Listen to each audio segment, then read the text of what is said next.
प्रियांनो, योसेफाने आपल्या भावांवर विश्वास ठेवून त्याला पडलेलं स्वप्न त्यांना सांगितल्यामुळे तो अडचणीमध्ये पडला. स्वप्नामुळे त्याला तिकडे एकटं पडावं लागलं. देवाने हे सर्व स्वर्गामधून पाहिलं. मी दिलेलं हे स्वप्न, योसेफा, मी तुला दिलेलं हे स्वप्न तुझ्यासाठी अडचण कसं बनलं? तुझ्या जीवनात कष्ट कसे घेऊन आलं? हो प्रभू, तू दिलेलं हे स्वप्न, तू दाखवलेलं ते दर्शन आज माझ्या जीवनात कष्ट घेऊन आलं. आज आमच्यामध्ये कुणी आहेत का?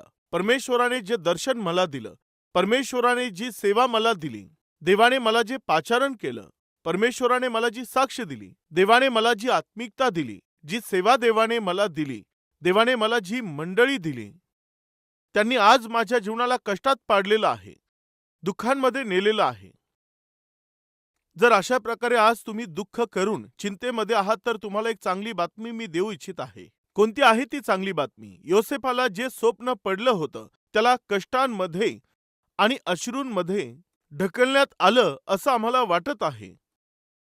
प्रियांनो, जेव्हा एकदा फारोला एक स्वप्न पडलं, तेव्हा त्या स्वप्नाचा अर्थ सांगेल असा कोणीच नव्हता. मग तुरुंगामध्ये असणाऱ्या योसेफाला त्याविषयी निरोप मिळाला व योसेफाला राजमंदिरात बोलावण्यात आलं. त्याला विचारलं, तू स्वप्नाचा अर्थ सांगतोस ना?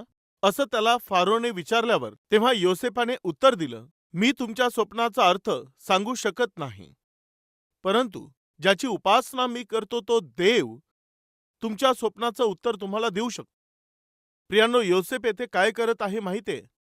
शासन करणाऱ्या राजाच्या समोर देखील तो ज्या देवावरती विश्वास ठेवतो त्या देवाबद्दल सांगण्यासाठी तो लाजत नाही. ही गोष्ट तुम्ही कधी विसरू नका.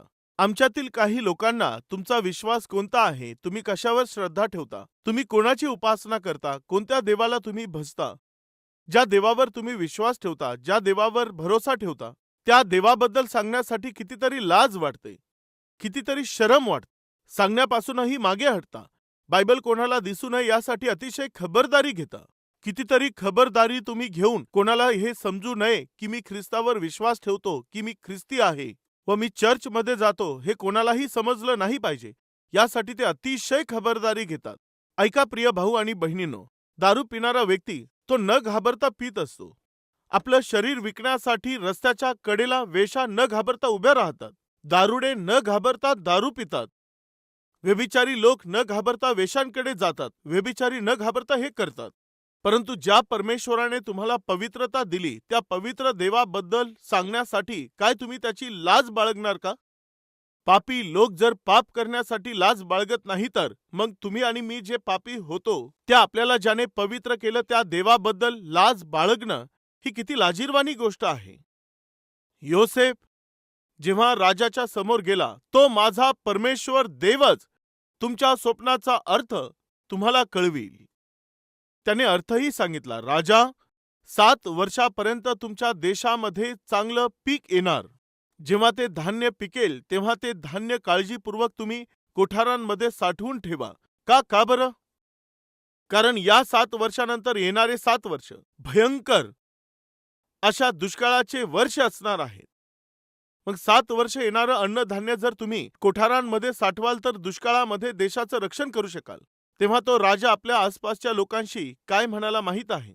चला आपण पाहूया. त्याचा तो प्रवास त्याच्या जीवनामध्ये कष्ट तर घेऊन आला, असं जे आपल्याला वाटत होतं, परंतु ते केवळ थोड्या काळापुरतं एवढंच होतं.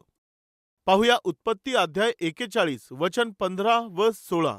मग फारो योसेफास म्हणाला, मला स्वप्न पडले आहे, परंतु त्याचा अर्थ सांगणारा कोणी नाही. मी तुझ्याविषयी ऐकले की जेव्हा कोणी तुला स्वप्न सांगतो तेव्हा तू स्वप्नाचा अर्थ सांगतोस. योसेफाने फारोला उत्तर दिले, तसे सामर्थ्य माझ्यामध्ये नाही.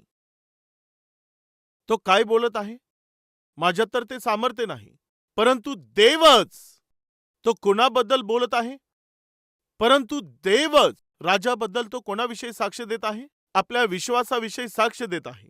आपल्या देवाबद्दल तो बोलत आहे. मला जमणार नाही. मग तुला जमणार नाही तर माझ्या त्या परमेश्वरालाच ते शक्य आहे. देवच फारोला स्वप्नाचा अर्थ सांगेल. त्याने फारोच्या समोर परमेश्वराविषयी साक्ष दिली. त्याने त्याचा विश्वास लपवला नाही. ज्या देवावरती तो विश्वास ठेवतो तो त्याने गुप्त ठेवला नाही. त्याने धैर्याने फारो समोर देवाविषयी साक्ष दिली. आता 41 अध्याय त्यातील 38वे वचन पाहूया. पहा या ठिकाणी फारो काय बोलत आहे. 37 वचन देखील आपण पाहूया. पहा तिथे काय म्हटलं. हा सल्ला फारो राजाच्या दृष्टीने व त्याच्या सर्व सेवकांच्या दृष्टीने चांगला वाटला. फारो त्याच्या सेवकांना म्हणाला, काय म्हणाला. मोठमोठे जे अधिकारी तिथे बसले होते त्या सर्वांकडे पाहून फारो, देवाचा आत्मा ज्याच्यात आहे असा ह्यापेक्षा अधिक चांगला व योग्य व्यक्ती आपल्याला सापडेल काय. असा व्यक्ती ज्याच्यामध्ये प्रत्यक्ष देवाचा आत्मा वसत आहे, आपल्या या देशात दुसरा कुणी आपल्याला सापडेल का. राजाने प्रश्न विचारला. तेव्हा चहूबाजूला बसलेल्या अधिकाऱ्यांनी मान खाली घालून आपलं मस्तक त्यांनी लवलं. कशामुळे. नाही मिळू शकणार असा मनुष्य आपल्या देशामध्ये मिळू शकत नाही. अशा प्रकारे स्वीकार करत त्यांनी मान खाली घातली. पुढे काय म्हणत आहे पाहूया. तेव्हा फारो योसेफास म्हणाला, देवाने तुला या सर्व गोष्टी दाखवल्या आहेत म्हणून तुझ्यासारखा समंजस व शहाणा दुसरा कोणी नाही. तू माझ्या घराचा अधिकारी हो आणि तुझ्या शब्दाप्रमाणे माझे सर्व लोक चालतील. या देशात केवळ राजासनापुरता म्हणून काय तो मी तुझ्यापेक्षा मोठा असेन, तेवढ्या पुरताच मी मोठा राहणार. बाकी मी सर्व राज्य सर्व शासन तुझ्या हातात सोपवत आहे. असं बोलून योसेफ 30 वर्षांच्या वयात असताना फारोने आपली अंगठी काढून त्याने काय केलं. मग फारोने राजमुद्रा असलेली आपल्या बोटातील अंगठी योसेफाच्या बोटात घातली. तलमतागाच्या वस्त्रांचा पोशाख त्यास घातला आणि त्याच्या गळ्यात एक सोन्याची साखळी घातली. नंतर त्याने त्यास आपल्या दुसऱ्या रथात बसवले. लोक त्याच्या पुढे आरोळी देत चालले. गुडघे टेका, फारोने त्यास देशावर नेमले आहे. तो अधिकारी बनला. प्रियांनो, आपण पाहतो पुढे आपल्याला दिसतं की जे स्वप्न योसेफाच्या जीवनात कष्ट घेऊन आलं, परंतु आता त्याच स्वप्नाने योसेफाला मोठा अधिकारी बनवलं. आज आमच्यामध्ये असे कुणी आहेत का. त्या परिस्थितीमुळे माझं जीवन कष्टात पडलं, त्या अडचणीमध्ये सापडलं. अमुक लोकांमुळे माझं जीवन संकटात आलं, त्या लोकांमुळे मला आयुष्यामध्ये नुकसान भोगावं लागलं, असं म्हणून दुःखी आहात का. तर मग ऐका. योसेफाच्या भावांनी योसेफावरती अन्याय करून त्याला खड्ड्यात टाकून दिलं. त्यानंतर त्या खड्ड्यातून काढून योसेफाला गुलाम म्हणून विकून टाकलं व योसेफाला पोटिफराच्या घरामध्ये गुलाम बनून राहावं लागलं. कोणताही अपराध त्याने केला नाही, परंतु योसेफाला तुरुंगात टाकून देण्यात आलं 13 वर्षापर्यंत. योसेफाच्या जीवनामध्ये कोठेही भलं दिसून आलं नाही. सर्व काही त्याच्या विरोधात घडत आहे असं तर दिसून आलं. प्रियानो, आज आपल्यात कोणी आहेत का. पास्टर साहेब, जेव्हापासून या शहरात मी आलो तेव्हापासून माझं काहीच भलं झालं नाही. जेव्हापासून ही नोकरी मी करू लागलो माझ्या जीवनात कोणताही आनंद राहिला नाही. जेव्हापासून हा व्यवसाय मी सुरू केला माझ्या जीवनात कोणता लाभ झाला नाही. जेव्हापासून ते घर आम्ही घेतलं, जेव्हापासून ते शेत आम्ही घेतलं, जेव्हापासून तो प्लॉट आम्ही घेतला, आमच्या जीवनात काहीच फायदा झाला नाही. सर्व काही अस्तव्यस्त झालं आहे. सर्वत्र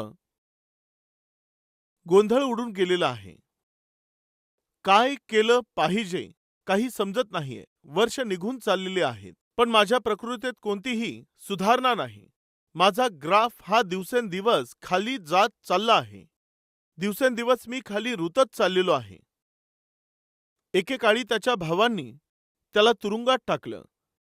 योसेफ प्रामाणिकपणे घरामध्ये काम करत होता, पण अन्याय करून त्याला तुरुंगात टाकून देण्यात आलं.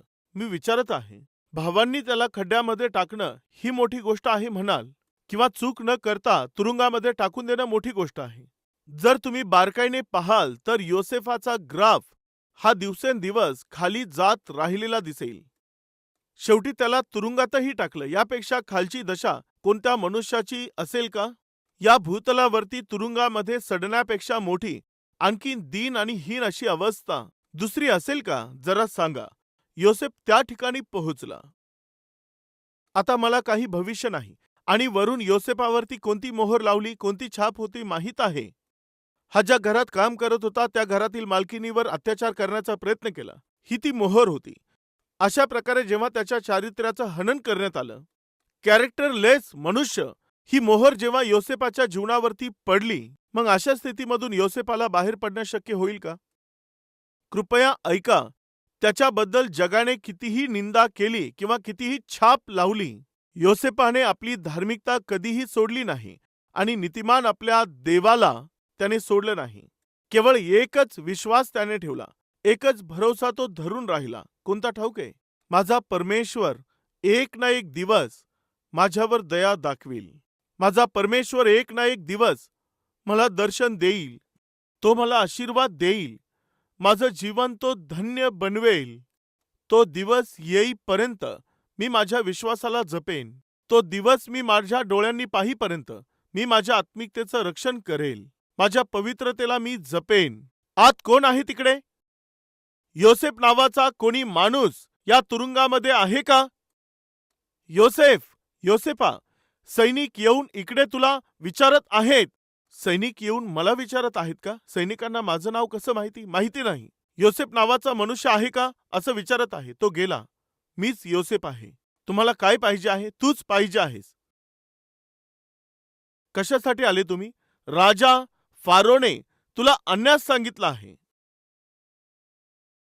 पण का आणण्यासाठी सांगितलं आहे ते माहिती नाही. घेऊन या एवढं सांगितलं आहे. अगदी भोळेपणाने, काय होईल माहिती नाही, काय चाललेलं आहे माहिती नाही. योसेफ हळूहळू आपले पावलं पुढे टाकत त्याने फारोच्या राजमहलामध्ये प्रवेश केला. फारोने पाहून त्याला विचारलं, मी तुझ्याविषयी जे ऐकलं आहे, ह्यांनी काय ऐकलं असेल? साधारणपणे कोणती बातमी पसरली होती? तुरुंगाच्या बाहेर योसेफाबद्दल लोक काय विचार करत व आतले लोक काय चर्चा करत होते, तसंच पोटिफराच्या घरातील लोक त्याच्याबद्दल काय बोलत होते? केवळ एकच, दुष्ट कृत्य करून तुरुंगामध्ये पडला आहे. पुढे काय झालं? तीच चर्चा चर्चा. मी तुझ्याविषयी ऐकलं आहे. तेव्हा योसेफाने विचार केला असेल, आता काय होणार? सर्व जो विचार करत आहेत तेच राजाला समजलं असेल. शांतपणे त्याने आपली मान खाली घातली असेल. मी तुझ्याविषयी ऐकलं आहे. ठीक आहे. मी जे ऐकलं आहे की तू स्वप्नाचा अर्थ सांगू शकतोस. लगेच त्याने मान वर केली असेल. मी ऐकलं आहे की तू स्वप्नाचा अर्थ सांगू शकतोस. खरंच सांगू शकतो का?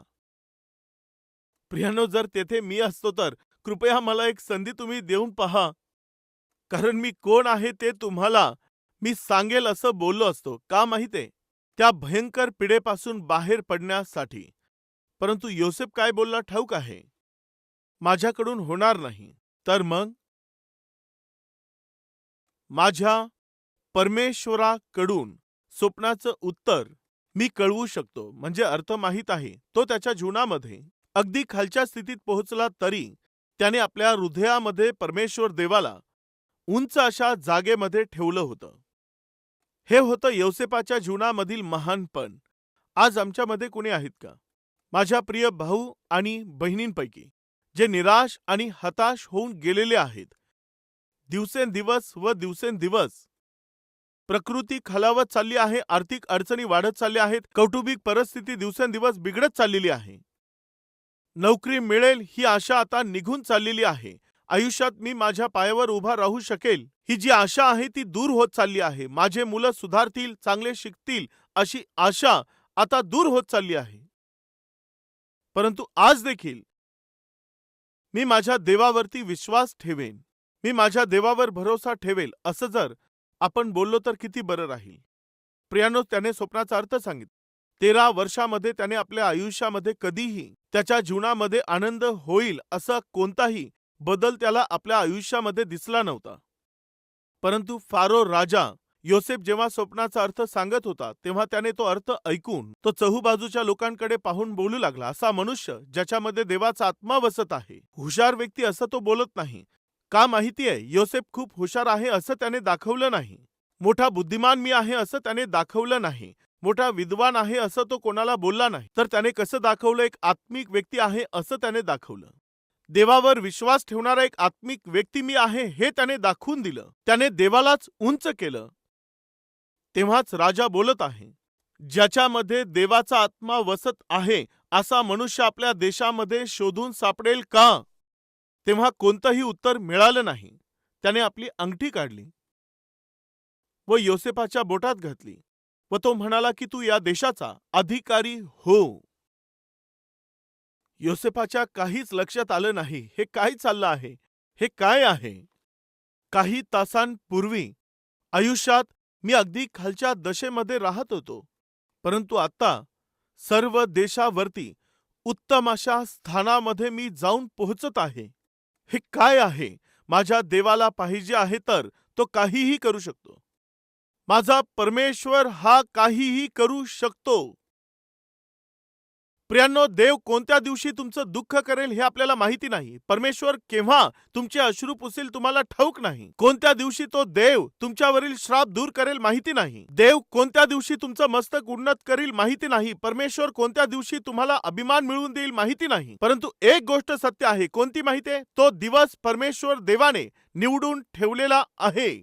जेव्हा तो दिवस येईल, देव तुम्हाला दर्शन देईल. तुम्ही केवळ एकच काम करायचं आहे, आपला विश्वास न गमावता, आपली आत्मिकता व आपली पवित्रता सोडून न देता स्वतःला सुरक्षित ठेवायचं आहे. प्रियांनो, जर तुम्ही योसेफाकडे जाऊन योसेफाला म्हटले, योसेफा मला एक प्रश्न आहे, तू उत्तर देशील? कोणता आहे प्रश्न? तुझ्या भावांनी जे तुझं वाईट केलं ते तुझ्यासाठी चांगलं ठरलं की वाईट झालं? माझ्या भावांनी माझ्यासोबत वाईट केलं ते माझ्यासाठी वाईट झालं की भलं? तर भलंच झालं. काय तुझ्या भावांनी तुझं वाईट केलं त्यात तुझं भलं झालं? हो, माझं भलं झालं. त्यांनी माझा द्वेष केला यामुळेच, त्यांनी मला खड्ड्यामध्ये टाकून दिलं यामुळेच, व त्यांनी मला विकून टाकलं यामुळेच. मी पोटिफराच्या घरामध्ये आलो, पण पोटिफराच्या पत्नीने तुझ्यावर डोळा ठेवला, तुझ्यासोबत पाप करू पाहिलं, तू तिला नकार दिला, तू काही अपराध केला नाही तरी तुला तुरुंगात टाकलं. मग हे तुझ्यासाठी चांगलं झालं की वाईट? हेही माझ्यासाठी चांगलंच झालं. पण का? कशामुळे? मी तुरुंगात होतो यामुळेच. त्या तुरुंगामध्ये राजाचा जो प्यालेबदार होता त्याला स्वप्न पडलं, त्याचं उत्तर मी त्याला सांगितलं आणि त्याने जाऊन राजाला माझ्याबद्दल सांगितलं. जर मी तुरुंगात नसतो तर त्याला भेटलो नसतो ना. आता तुरुंगात पडायचं आहे तर धार्मिकतेने जीवन जगून त्या स्त्रीचं मी न ऐकता आपल्या धार्मिकतेला मी जपलं, याच कारणामुळे तर योसेफा, आता तुझं काय म्हणणं आहे? ऐका, माझ्या आयुष्यामध्ये जे काही घडलं ते माझ्या भल्यासाठीच परमेश्वराने घडू दिलं. ते मला कष्टदायक दिसून आलं, वाईट दिसून आलं, अश्रूंच्या खोऱ्यांमधून मला जावं लागलं, परंतु शेवटी मात्र माझ्या देवाने माझ्या जीवनात सर्व काही माझ्या भल्याकरिताच घडू दिलं.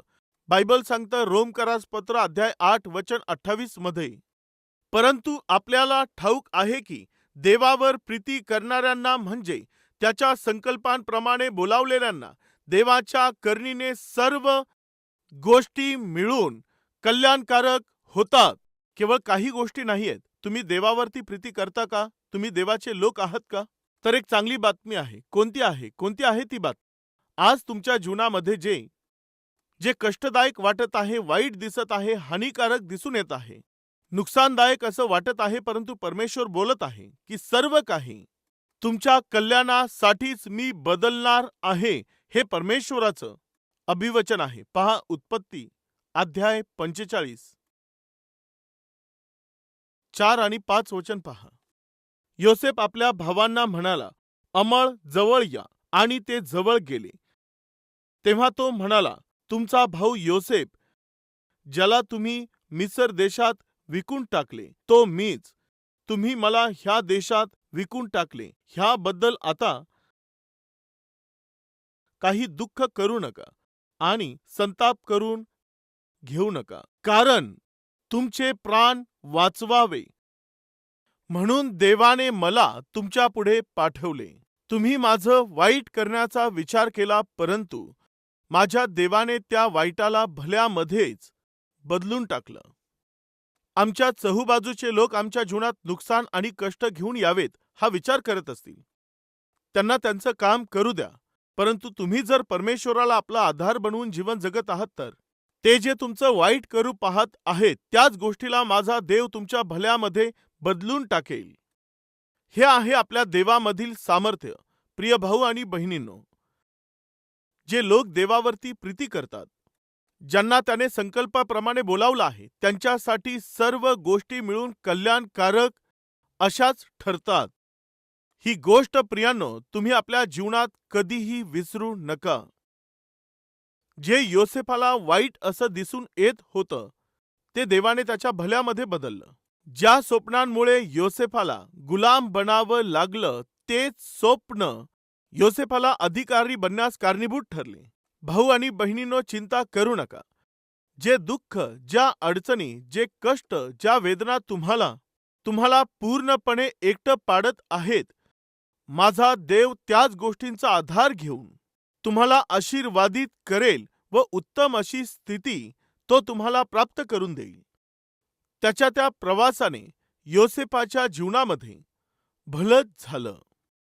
सर्व जगामध्ये जो आशीर्वादित व्यक्ती होता असं म्हणून त्याला दाखवून देण्यात आलं.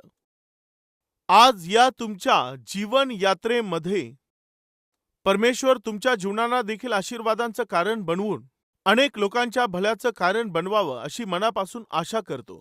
चला मिळून प्रार्थना करू.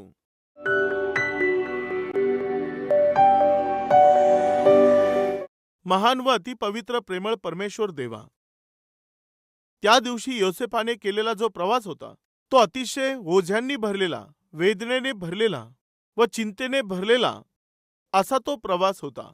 परंतु देवा, त्याच्या प्रवासाला तू आशीर्वादांमध्ये बदललंस, आनंददायक असं बनवलं, आशीर्वादाचं कारण बनवलंस. देवा, तू विश्वासयोग्य देव आहेस. देवा, तू योसेफाला 15 वर्ष तपासलंस, त्याची पारख केलीस, त्याची परीक्षा घेतलीस. कितीही कष्ट आले तरी, कितीही नुकसान झालं तरी, दुःख आणि संकटे आले तरी देखील योसेफाने तुला कधीही सोडलं नाही, तुझ्यापासून दूर झाला नाही. अशीच आत्मिकता तू आम्हालाही दे, तसं धैर्य तू आम्हाला दे. देवा, असंच विश्वासयोग्य जीवन तू आम्हाला दे, अशाच धार्मिकतेने भरलेलं जीवन तू आम्हाला दे व त्याद्वारे अद्भुत असं भविष्य. 13 वर्ष निघून गेल्यानंतर योसेफाला बापा तू प्राप्त करून दिलं. त्या तुरुंगामधून अतिशय उत्तम अशा सिंहासनावरती तू त्याला घेऊन गेलास. काल तो तुरुंगामध्ये होता, परंतु आज देशावरती राज्य करणाऱ्या सिंहासनावर जाऊन तो बसला. एकाच दिवसामध्ये किती मोठा बदल हा घडला. देवा, मी विश्वास ठेवतो आमच्या प्रियजनांमध्ये असाच दिवस अगदी लवकर येत आहे. देवा, तो दिवस मोठे असे आशीर्वाद घेऊन येत आहे. देवा, तुझ्यावरती विश्वास ठेवून पुढे जाण्यासाठी सहाय्य कर. येशूच्या नावाने ही प्रार्थना मागत आहे बापा, आमेन.